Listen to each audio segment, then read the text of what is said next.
Mr. Speaker, on Friday evening last, I received His Majesty's commission to form a new administration.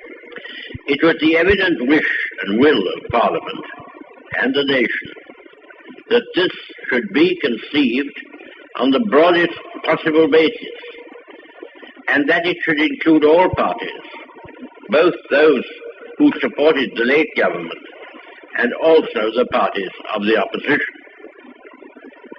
I have completed the most important part of this task. A war cabinet has been formed of 5 members, representing, with the Liberal opposition, the unity of the nation. The 3 party leaders have agreed to serve either in the war cabinet or in high executive office. The 3 fighting services have been filled. It was necessary that this should be done in one single day, on account of the extreme urgency and rigour of events. A number of other key positions were filled yesterday, and I am submitting a further list to His Majesty tonight. I hope to complete the appointment of the principal ministers during tomorrow.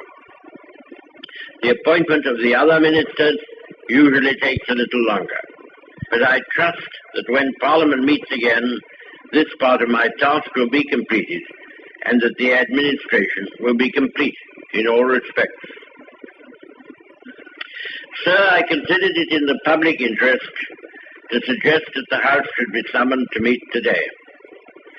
Mr. Speaker agreed and took the necessary steps, in accordance with the powers conferred upon him by the resolution of the House.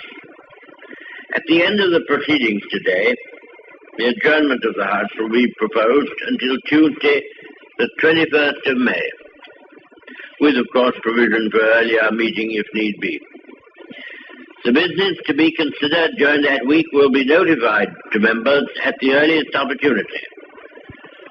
I now invite the House, by the resolution which stands in my name, to record its approval of the steps taken and to declare its confidence in the new government.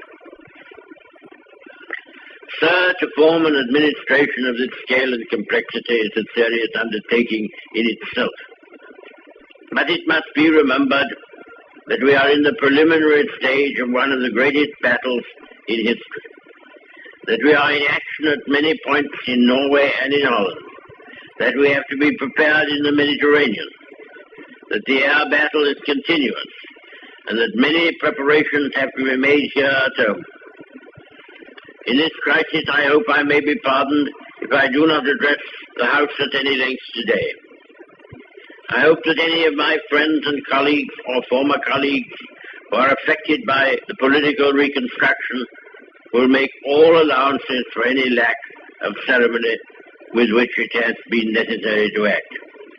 I would say to the House, as I said to those who have joined the government, I have nothing to offer but blood, toil, tears, and sweat.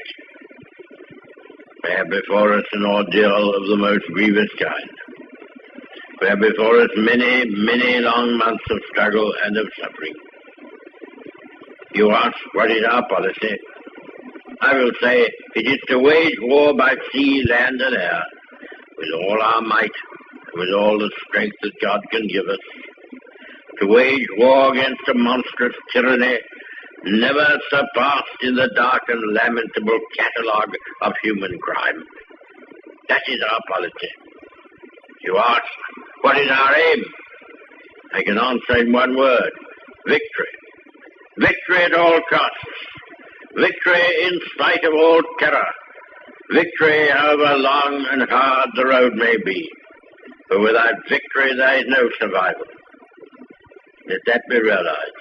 No survival for the British Empire. No survival for all that the British Empire stood for. No survival for the urge and impulse of the ages that mankind will move forward towards its goal. But I take up my task with buoyancy and hope.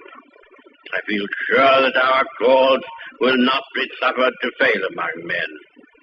At this time I feel entitled to claim the aid of all. And I say. Come, then, let us go forward together with our united strength.